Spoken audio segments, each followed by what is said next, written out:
Narrativa. 19 de dezembro de 2023. A festa de fim de ano da empresa no Riverside Country Club. Eu devia ter percebido que tipo de noite seria quando ela passou 2 horas se arrumando no banheiro e mal reconheceu que eu estava no mesmo cômodo. Minha esposa trabalhava como coordenadora de marketing na Howard Associates, uma consultoria de tamanho médio no centro da cidade. Eu sou gerente de projetos numa construtora, nada glamouroso, mas pagava as contas e nos dava uma vida confortável.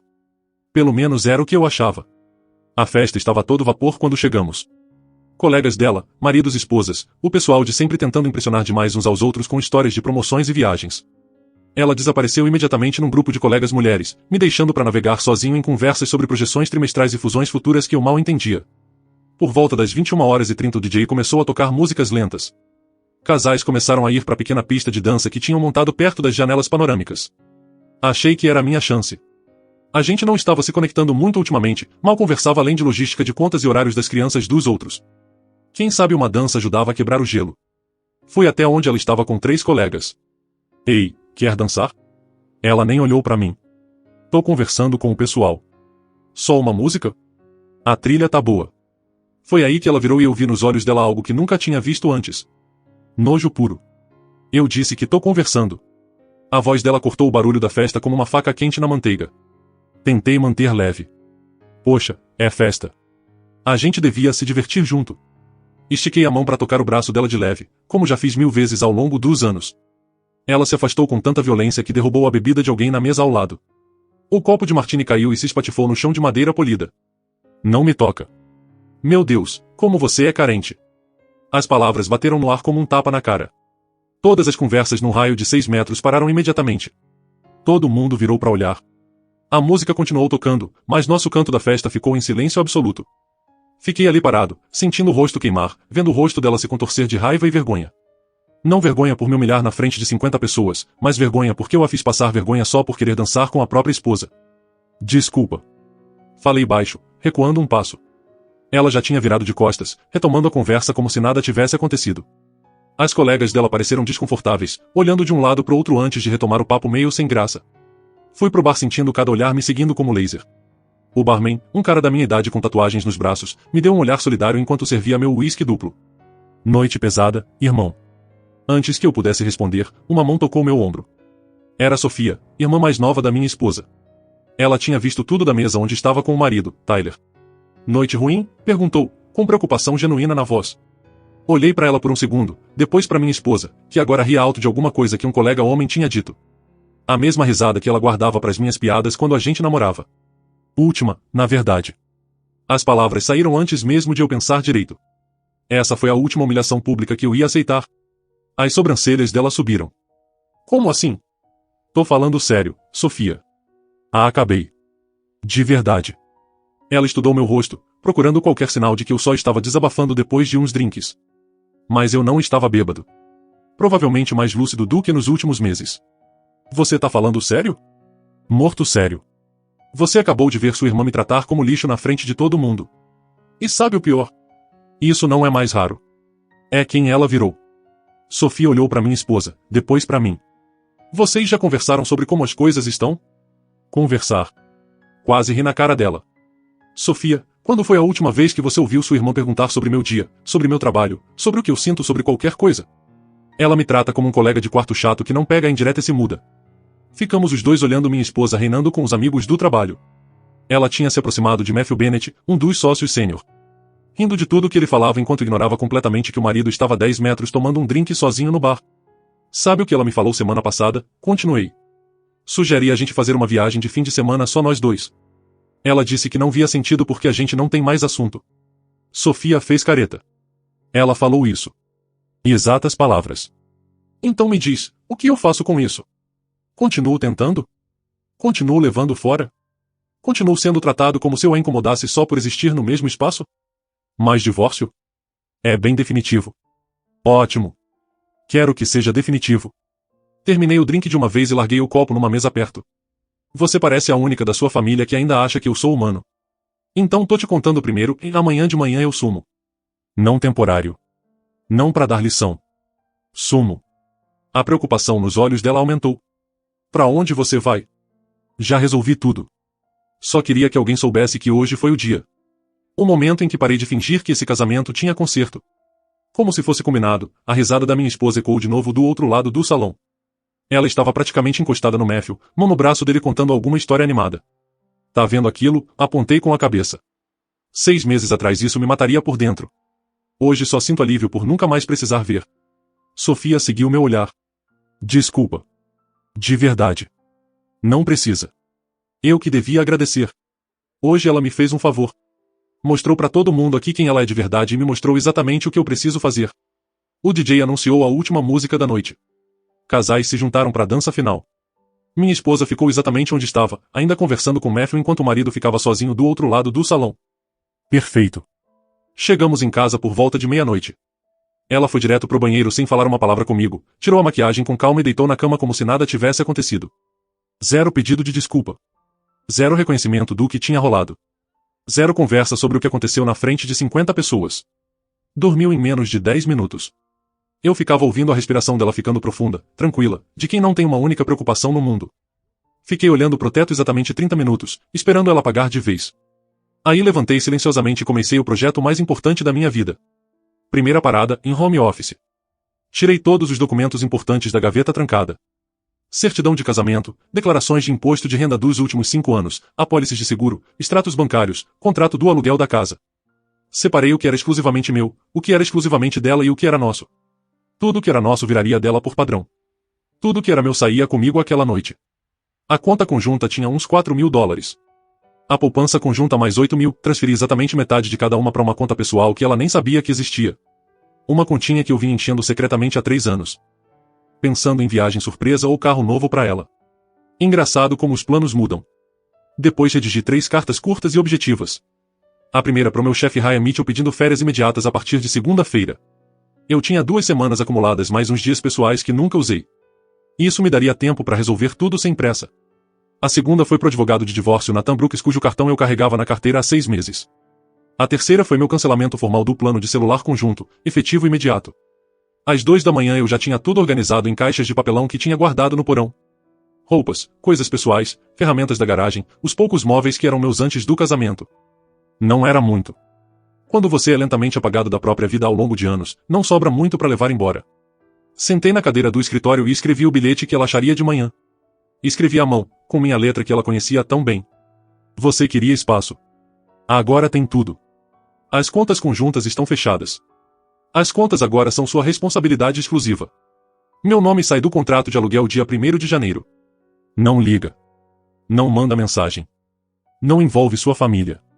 Meu advogado entra em contato com os papéis do divórcio essa semana. Você me mostrou exatamente como se sente sobre mim na frente de todo mundo hoje. Mensagem recebida alta e clara. Considere isso seu presente de Natal antecipado. Nunca mais vai precisar lidar com minha carência. Deixei o bilhete na bancada da cozinha onde ela veria logo de cara, bem do lado da cafeteira que ela usava todo dia. A parte mais difícil foi passar pelo quarto uma última vez. Ela ainda dormia tranquila, de lado, virada pro lado que eu costumava dormir. O cabelo espalhado no travesseiro, a expressão serena. Parecia genuinamente feliz, mais relaxada do que eu via há meses. Isso me disse tudo o que eu precisava saber.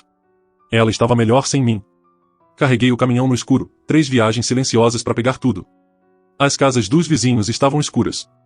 Até os Carter do lado, que costumam ficar acordados até tarde vendo TV com volume alto, estavam com as janelas apagadas. Às 4 da manhã eu saía da nossa rua pela última vez. Morei naquela casa 4 anos inteiros.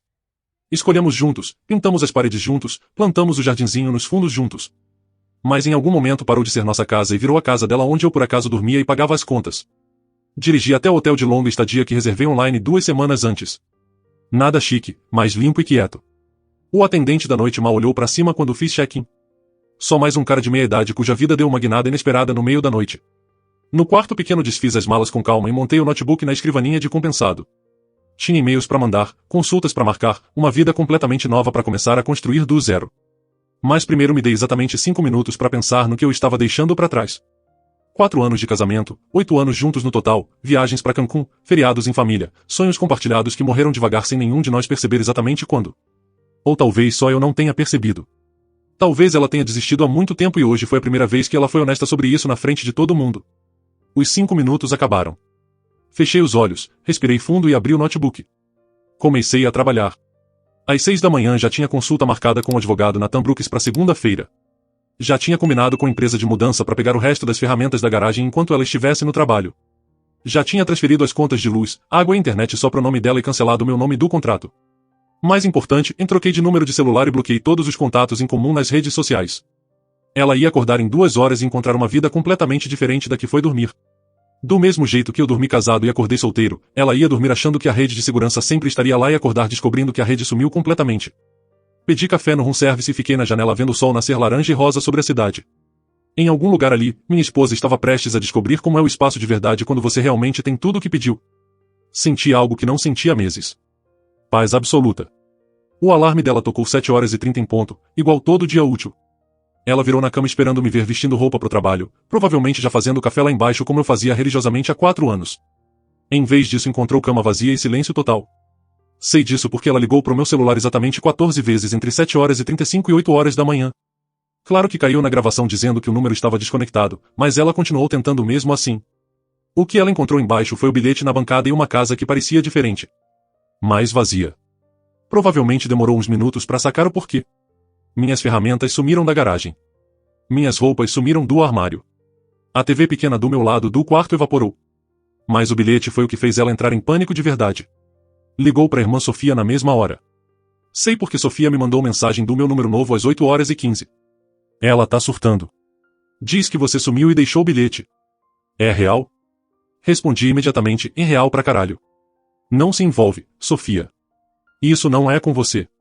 Ela tentou ligar pro meu trabalho, mas eu já tinha falado com meu chefe Ryan Mitchell cedo. Ele era gente boa, entendeu que às vezes a vida joga curva fechada. Quando ela ligou perguntando se eu estava lá, Ryan só disse que eu estava de licença pessoal e não podia dar mais informação. Às 9h ela estava no banco tentando acessar as contas conjuntas. Foi quando descobriu que estavam fechadas. Todas. Conta corrente, poupança, até o fundo de emergência que a gente começou ano passado. A gerente, uma mulher educada chamada Lauren Parker, explicou com calma que os 2 titulares precisavam concordar para manter contas conjuntas abertas. Como eu retirei minha parte e pedi fechamento formal, as contas foram encerradas automaticamente. Mas de onde eu vou tirar dinheiro para viver? Ela perguntou para Lauren, voz tremendo. Das suas contas pessoais, imagino. Lauren respondeu com profissionalismo. Ou pode abrir novas hoje mesmo se quiser. O problema era que ela não tinha contas pessoais. Nunca precisou. Eu cuidava de todas as finanças, todas as contas, todo o planejamento financeiro da família. Ela tinha um cartão de crédito atrelado à conta conjunta e uma continha com uns $300 que usava para compras pessoais. Foi aí que a ficha começou a cair de verdade. Ela dirigiu até o canteiro de obras mesmo assim, torcendo para Ryan ter mentido no telefone. Encontrou meu chefe no trailer e exigiu saber onde eu estava. Olha, moça, Ryan disse pacientemente, entendo que você tá chateada, mas não posso dar informação sobre situação pessoal de funcionário. Se precisa falar com ele, vai ter que achar outro jeito. Eu sou esposa dele. Então você devia saber contatar ele melhor que eu. Ela tentou ligar para Sofia de novo, depois pro meu irmão Brandon que mora 2 estados longe. Os dois falaram exatamente a mesma coisa. Não tinham notícia minha e não podiam ajudar. O que ela não sabia era que eu tinha ligado pros 2 na noite anterior, explicado toda a situação e pedido encarecidamente para não se envolverem. Brandon riu alto e disse que já estava mais do que na hora. Sofia ficou mais preocupada, mas concordou em ficar fora depois que contei 2 anos de pequenas humilhações que levaram até ontem. Ao meio-dia ela estava de volta em casa, sentada na cozinha olhando pro bilhete. Provavelmente leu umas 50 vezes procurando qualquer pista de onde eu fui ou como consertar isso. Foi quando ela tentou a opção nuclear. Ligou para minha mãe. Patrícia atendeu no segundo toque. A conversa durou exatamente 3 minutos e meio. Minha mãe nunca gostou muito da minha esposa, embora sempre tenha sido educada nas reuniões de família. Quando ela explicou que eu abandonei ela e precisava de ajuda para me achar, a resposta da minha mãe foi direta como um soco. Querida, se meu filho te largou, ele tinha motivos, e se ele não quer ser encontrado, eu não vou te ajudar a encontrar. Talvez você deva pensar por que ele achou que precisava sumir no meio da noite sem deixar endereço. Clique, ela passou a tarde inteira ligando para todo amigo e conhecido em comum que conseguia lembrar. As respostas variaram de constrangidas a hostis.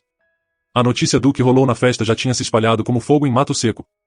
A esposa do Matthew Bennett aparentemente foi bem faladeira sobre a cena toda no tênis de sábado de manhã com as outras esposas. À noite ela estava sentada na casa vazia, cercada de contas que nunca pagou e responsabilidades que nunca assumiu na vida. O financiamento da casa vencia em 2 semanas. A conta de luz estava atrasada. O seguro do carro precisava renovar urgente. Pela primeira vez em 4 anos de casamento, ela estava completamente sozinha com tudo isso. E pela primeira vez começava a entender que estar sozinha e ter espaço não eram a mesma coisa nem de longe. Ela tentou meu celular mais uma vez antes de dormir. Número desconectado. Mandou e-mail para minha conta antiga do trabalho. Voltou imediatamente com erro de entrega. Eu tinha me apagado da vida dela tão completamente quanto ela tinha me apagado do nosso casamento ao longo dos anos. A diferença era que eu fiz tudo em uma única noite em vez de devagar ao longo de 4 anos. Ela dormiu naquela noite numa casa que de repente parecia grande demais, silenciosa demais e cara demais para uma pessoa só sustentar. Bem-vinda ao espaço que você tanto queria. Semana 1 foi um cursinho intensivo de consequências reais. O financiamento da casa era $1.847 por mês. O salário dela de coordenadora de marketing era $3.200 depois de impostos. Somando luz, água, internet, carro, seguro, mercado e despesas básicas, ela encarava um déficit mensal de uns $800 sem a minha renda. Ela nunca tinha percebido quanto nosso estilo de vida dependia da minha contribuição. Jantares fora 3 vezes por semana, compras de fim de semana no shopping, café caro todo dia antes do trabalho. Tudo isso precisava de 2 pessoas contribuindo, não uma só. Primeira parada foi o banco, torcendo por empréstimo pessoal para cobrir o buraco imediato. O gerente, um cara sério chamado Dylan Reed, olhou o pedido e balançou a cabeça com pena. Sem consignatário e com só 6 meses de histórico no emprego atual, não podemos aprovar nada acima de $2.000, explicou com calma. E mesmo isso seria 14% de juros ao ano. $2.000 cobririam talvez 6 semanas no máximo. Depois ela voltaria para o mesmo buraco, só que agora com parcelas de empréstimo pesando também. Ela tentou ligar para os pais, mas eles são aposentados com renda fixa bem apertada. Podiam ajudar com uns $200 aqui e ali, mas nada substancial que resolvesse o problema. A parte mais difícil nem era o dinheiro. Era encarar as pessoas que viram o que rolou na festa de fim de ano. Segunda-feira no trabalho foi brutal. Os cochichos paravam quando ela entrava nas salas de reunião. Os colegas que pareciam tão amigos na festa agora mantinham papo curto e estritamente profissional. Matthew Bennett mal reconhecia a existência dela nos corredores. Na hora do almoço ela ouviu Megan do financeiro falando com alguém do RH no banheiro. Imagina tratar o marido assim em público? O meu teria me largado no mesmo dia. Ouvi dizer que ela tá assim há meses, veio a resposta. Nunca deixe ele falar. Age como se ele a envergonhasse só por existir. O que ela esperava que acontecesse? Ela almoçou sozinha na mesa do canto depois disso. Terça trouxe ligação do dono da casa. Eu tinha falado direto com ele 2 semanas antes e explicado toda a situação. Como eu era o titular principal e meu nome estava na maior parte da documentação, ele topou me tirar do contrato limpo sem multa. Seu marido parece um cara decente, o dono disse para ela com sinceridade. Ele pagou 3 meses adiantado para te dar tempo de se ajeitar. Mas em abril você vai precisar qualificar para o contrato sozinha ou achar outro lugar para morar. Qualificar sozinha. Com o salário dela, mal daria para um apartamento de 1 quarto no lado ruim da cidade, quanto mais manter a casa de 3 quartos com quintal que a gente alugava. Quarta realidade bateu forte como marreta. Ela começou a olhar apartamentos menores do outro lado da cidade, lugares que dava para pagar sozinha sem ajuda. Era um dograde considerável da nossa casa, mas era o que alguém com a renda dela conseguia bancar sozinho no mercado atual. Quinta trouxe o primeiro documento oficial que fez o coração dela parar. Carta registrada do escritório do advogado Nathan Brooks. Papéis do divórcio completos. Sem pensão alimentícia. Sem pedir metade de nada. Eu estava saindo limpo, pedindo só para me deixar em paz de uma vez. Os papéis vinham com um documento extra que fez o estômago dela afundar até os pés. Uma planilha detalhada mostrando quanto da nossa renda mensal era minha versus dela. 70-30, ela vivia um estilo de vida 70% bancado pelo cara que tratava como estorvo na frente de todo mundo. Sexta foi quando a irmã Sofia finalmente quebrou e ligou para ela. Eu vi ele ontem à noite, Sofia admitiu com voz pesada. Tava no O'Malley's Pub com uns caras do trabalho. Parecia bem, relaxado, como se tivesse carregado um peso de 100 quilos nas costas e finalmente largado no chão. Você falou com ele? Falou que eu preciso falar com ele urgente? Tentei chegar perto, mas sério, ele olhou através de mim. Não bravo, não machucado, só completamente indiferente. Como se eu fosse uma estranha qualquer na rua. Sofia parou, claramente desconfortável com o que ia dizer. Olha, eu te amo, mas tenho que perguntar. Você realmente afastou ele com violência e gritou na frente de todo mundo naquela festa? Não foi tão grave assim. Não foi grave? Ele estava sendo carente e você agiu como se ele tivesse te agredido. Tyler e eu falamos disso o caminho todo para casa. Não acreditamos como você falou com ele. E aparentemente todo mundo na cidade tá falando também. Aquele fim de semana ela trombou com 3 pessoas diferentes no mercado que perguntaram onde eu estava. Cada conversa mais constrangedora que a anterior. Ela se pegou inventando desculpa atrás de desculpa. Ele tá viajando a trabalho ou visitando família no interior. Mas Tyler Harrison, marido da Sofia, não engoliu quando trombou com elas domingo no mercado orgânico. Olha, a gente soube o que rolou, Tyler falou direto sem rodeios. E sério, parabéns pra ele. Nenhum homem devia aguentar ser tratado assim, ainda mais em público na frente dos colegas de trabalho. Sofia cutucou ele com o cotovelo, mas ele continuou mesmo assim. Quer um conselho de graça? Para de tentar trazer ele de volta e começa a entender por que achou que era ok humilhar ele daquele jeito na frente de 50 pessoas. Domingo à noite, sozinha na casa que ficava maior e mais vazia todo dia, ela finalmente começou a fazer conta de verdade. Conta real, salário dela menos despesas fixas menos os empréstimos que precisaria pegar só para sobreviver os próximos meses. A resposta era sempre a mesma, não importava quantas vezes refizesse os cálculos. Esse estilo de vida não era sustentável para uma pessoa com a renda dela sozinha. Passou 4 anos achando normal que outra pessoa carregasse o peso da vida adulta. Contas, planejamento financeiro, responsabilidade total. Ela era livre para gastar o dinheiro dela em roupa, maquiagem e jantares porque outra pessoa garantia que o financiamento da casa fosse pago todo dia 5. Agora, sentada na mesa da cozinha com contas espalhadas na frente e calculadora mostrando números vermelhos que não batiam de jeito nenhum, ela estava provando o primeiro gosto real do espaço que exigiu com tanto desprezo. Era caro pra caralho, solitário pra caralho e completamente implacável. E não tinha absolutamente ninguém vindo salvá-la disso. Pesado pra caralho. Semana 2 foi quando o desespero bateu de verdade e ela começou a cavar mais fundo. Ela esgotou todas as opções óbvias e agora tentava achar qualquer um que pudesse me alcançar. Primeira ligação foi pro meu ex-colega de faculdade que mora em Fênix. Ela achou o número numa agenda velha que deixei pra trás na gaveta. Desculpa, não falo com ele há uns 1 ano, ele disse com sinceridade. Mas sério, depois das histórias que ele contava sobre como as coisas estavam entre vocês, não me surpreende nem um pouco ele ter enchido o saco e sumido. Que histórias? Olha, não quero me meter. Mas ele não estava feliz. Não estava feliz há muito tempo. Clique, depois tentou meu primo que trabalha na prefeitura. Mesmo resultado. Educado, mas firme como pedra. Ele pediu pra família toda ficar fora disso. Se ele quiser falar com você, ele liga. Mas eu preciso explicar o que aconteceu. Explicar o quê? Que não quis humilhar ele na frente de 50 pessoas. Esse tipo de coisa não escapa por acidente. Na quinta da semana 2 ela ficou criativa. Dirigiu até o canteiro na hora do almoço, torcendo pegar algum colega meu que soubesse de algo. Encontrou Connor Walsh, cara que trabalhei junto 3 anos. Ele estava comendo sanduíche na caçamba da caminhonete. Connor, oi. Tô procurando meu marido. Viu ele ultimamente? Connor olhou para ela como se ela tivesse pedido para resolver cálculo avançado. Moça, com todo respeito, depois do que rolou naquela festa, tô surpreso que você tenha coragem de aparecer aqui perguntando. Como assim? Quero dizer que o Ryan contou pra gente o que aconteceu. Como você tratou ele na frente de todo mundo. O cara carregou esse peso meses, anos, e você finalmente deu motivo pra ele largar tudo de uma vez. Connor levantou, limpou as mãos na calça jeans e continuou. Quer conselho de graça? Para de procurar ele. Ele seguiu em frente. Talvez você devesse fazer o mesmo. Ela tentou outra tática na sexta. Ligou direto pro escritório do Nathan Brooks. Preciso falar com meu marido sobre os papéis do divórcio. Isso tudo é um mal-entendido gigante. A recepcionista foi profissional mais clara como cristal. O cliente do Sr. Brooks pediu contato 0. Toda a comunicação tem que passar pelo escritório. Mas eu só preciso de 5 minutos para explicar. Senhora, seu marido deixou os desejos dele bem claros por escrito. Se quiser responder ao pedido de divórcio, pode contratar seu próprio advogado. Contratar advogado? Com que dinheiro exatamente? Fim de semana 2 trouxe o fundo do poço emocional. Ela engoliu o orgulho e ligou para minha mãe de novo. Patrícia, por favor. Sei que você não gosta de mim, mas preciso de ajuda para achar seu filho. Isso tudo é um erro gigante. O riso da minha mãe foi seco como o deserto. Querida, o único erro foi meu filho ter demorado tanto para te largar. Você faz ideia de quantas vezes ele me ligou esse último ano pedindo conselho sobre como consertar as coisas com você? Ele nunca me falou de problema nenhum. Porque toda vez que ele tentava conversar você cortava na hora. Ele me contou da ideia de viagem que você derrubou sem pensar 2 vezes. De como você parou de perguntar do dia dele. De como você fazia ele se sentir incomodando só por existir na mesma casa que você. A linha ficou quieta um momento antes da minha mãe continuar com voz firme. Eu criei meu filho para tratar mulher com respeito.